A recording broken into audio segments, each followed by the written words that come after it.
What is going on, guys? How are we all doing? So, today, go away. Go away. So today, we're going to be taking a look at another piece of hardware, and there's one of the fine people over at Geek Vape, and it is, you probably guessed it says it in the title, do you know what I mean?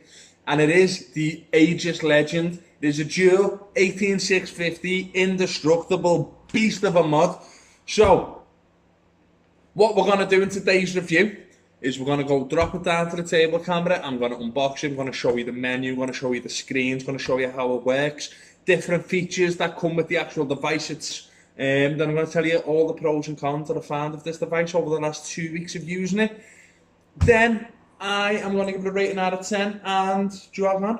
So, while I've got you all here, don't forget to hit that subscribe button, then tap that bell notification. Always, it's appreciated if you smash the like button. My phone's ringing, so I'm going to go and answer that now. See you all on the table in just a second. Bye!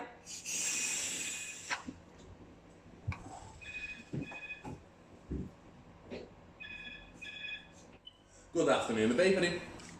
So, welcome to the table camera section of the Geek Vape Aegis Legend 200 watt indestructible beast of a mod. I've got mine all in black. Obviously there's plenty of other colours.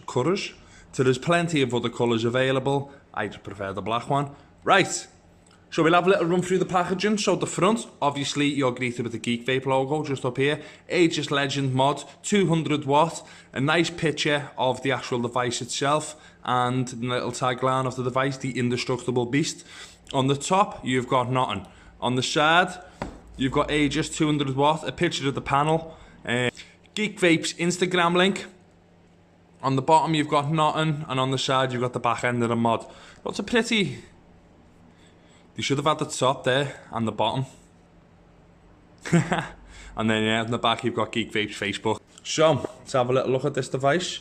In front of it, this is what you're greeted with. Very minimalistic, very nice, very sleek. Looks a little bit like the B62, the stealth bomber. It doesn't really, but you know. So, we've got the actual Geek Vape Legend. It's a pretty nice looking device, it really, really is.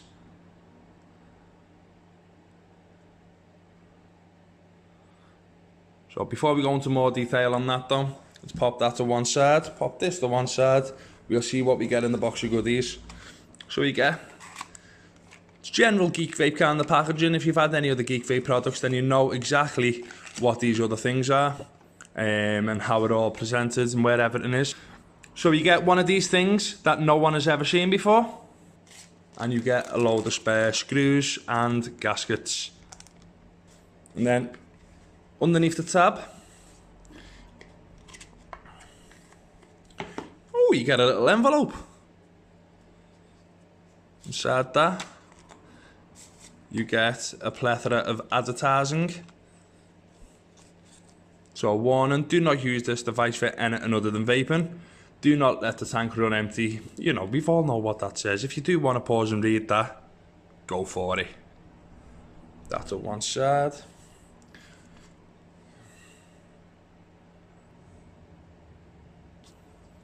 And you also get a user manual. So, let's have a look at the device itself. So we've got the Geek Vape Aegis Legend. We'll start from the bottom up, so from the battery door. So the battery door is quite a stiff battery door, and as you can see, it is completely sealed all round. This has had a little bit of an issue. It's not major, but I'll try and demonstrate. Makes a click.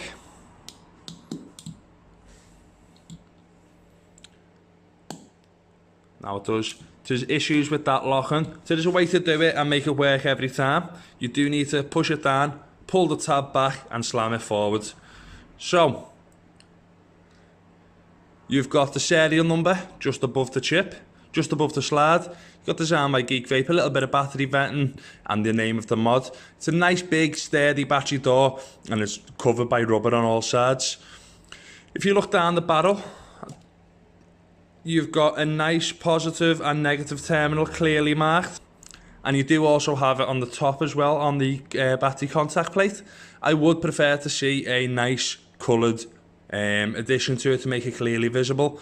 And if you are unfortunate enough to have your batteries vent, which is very unlikely that it's going to happen, but these will pop off and your battery will vent out of these holes here, making it safe as possible.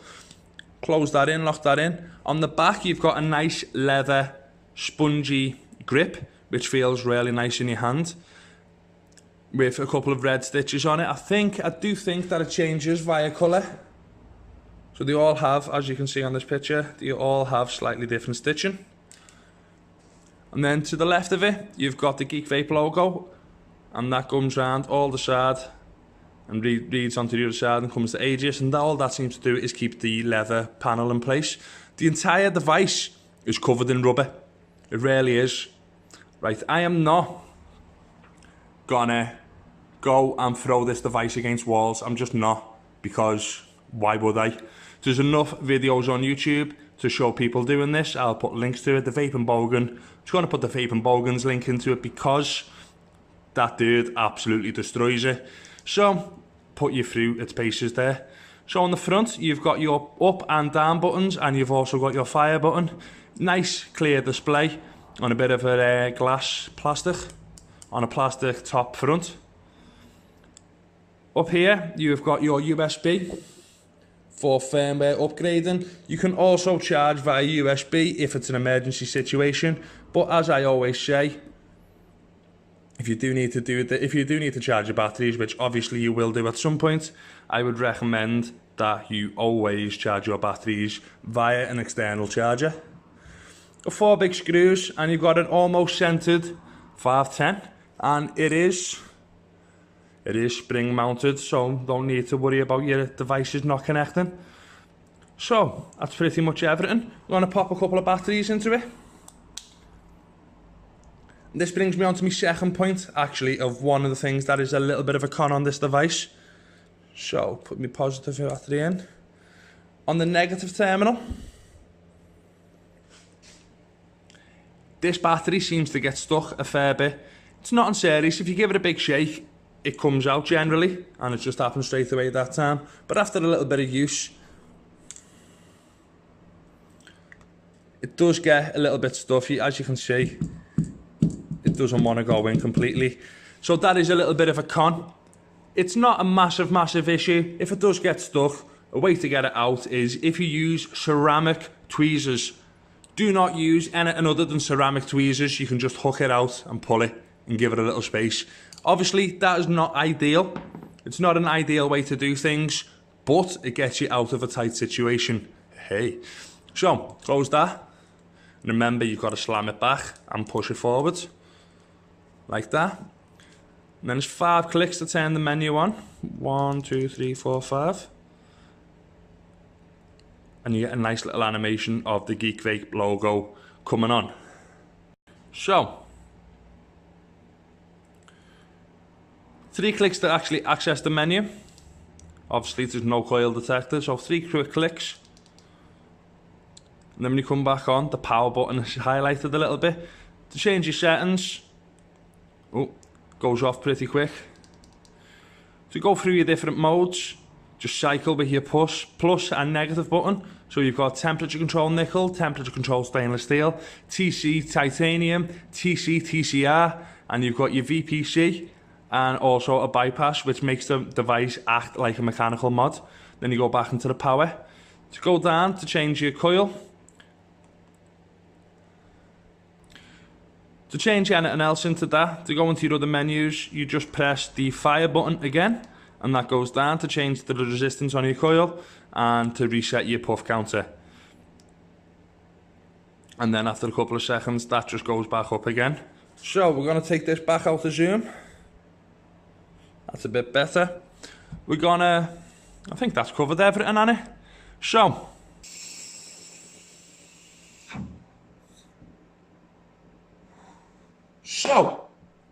welcome back up top, guys. Welcome back up top. So I'm going to go through a couple of pros and cons. So the only cons that I've noticed with this device so far, and I've had this about 2 weeks, maybe a little bit longer. So, the battery door, it is a little bit of a pain. It is a little bit of a pain. You've got to do it right. There is a trick to it, and the battery's actually sticking. It's a good and a bad con, because you know, especially with the battery sticking a little bit, because you know they're in there tight, they're not going to rattle about, they're not going to get damaged. You're not like, if you drop this off, poof, like I'm not going to do it as I've said, if you just throw it over, drop it, you know that your batteries aren't going to get that little ding, and like put your battery slightly out of shape, you know that you're going to be absolutely safe for it, you know what I mean? So,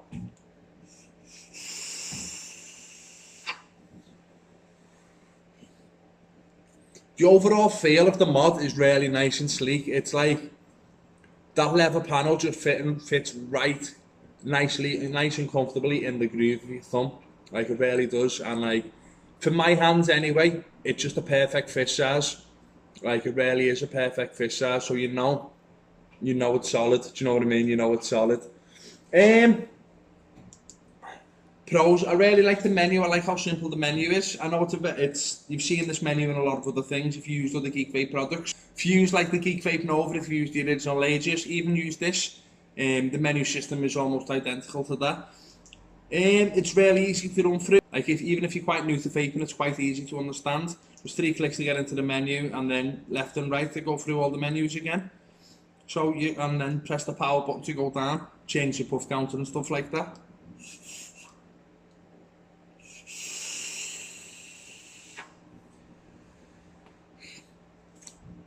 The battery life from the device is really surprisingly decent. I've had a set of Samsung 30 using this device since 10 o'clock this morning. Been running between 75 and 100 watts all day. And I don't know if you can see that. No. My batteries are still pretty fully charged. We've only got like an eighth of the actual bar missing. I would like to see a bit of a battery percentage rather than just a bar. So that gives you no clear way to identify how much battery voltage you've got left in your device. The 2 individual bars is definitely a plus. It's better than some of the devices that are out there, but I would like to see a voltage count, or like even a percent. Let's give you that little bit more of an insight into how well your batteries are performing. What else? I like the overall look of the device, I really do. It's sleek, it's for something as heavy and as big as it is, it's not big or heavy, if that makes sense. The overall rubberized finish, it's really sleek. It's for something as big and powerful as the device is, it fits into your pocket. It's not especially wide. So, I like the centre mounted 510. That's a really good fit and finish. Even though it's not perfectly centre, it's pretty central, and I'm happy with that. You know what I mean? The battery life's decent. What else have I not missed? The battery door, I know I've covered that slightly earlier on, but it does do me head in. Obviously, there's a trick to get around it and get it all working properly, but like there shouldn't have to be. So it's losing a point from that. So overall, this mod, I'm going to give it an 8 out of 10. The only 2 points that it's losing is the battery door and the battery's getting stuck. They're the only two things that I'm removing from it. It's a massive improvement from the original Aegis. It's a little bit smaller. It's got a hell of a lot more power, and it's a dual battery device. If you can charge it via the USB, which I would recommend, as always, I would recommend you charge all your batteries externally. It just makes it a little bit safer, guys, you know what I mean?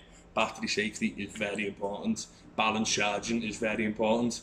Even though most things do balance charging nowadays, I'd still use an external battery charger, because you can use spare batteries, then you can take 3 sets of batteries out with you rather than just relying on what's in here and hoping that God that you can find the power source. It eliminates all that, you know what I mean? All that, oh, I need a plug. I need a plug. Oh, my vape's dying, I need a plug. Do you know what I mean? It eliminates all that. So, that's pretty much everything covered. As I said in the table camera section of this, I'll include the link to the Vape and Bogans video review of this device and the punishment he puts it through, and how much punishment he puts it through before it actually gives up the ghost and dies, to which point he puts an axe through it. How bogan can you get, you know what I mean? So, thank you very much for watching, guys. I hope you found this video educational, a little bit funny and very informative. I'll catch you all in the next video, and it doesn't matter whether you want to bounce your vape at walls or not, or you just want to look after it. As long as you're not smashing them bifters, you're doing good by me, kid. Sounds. See you in a bit, guys. Have a good one. Bye. Bye.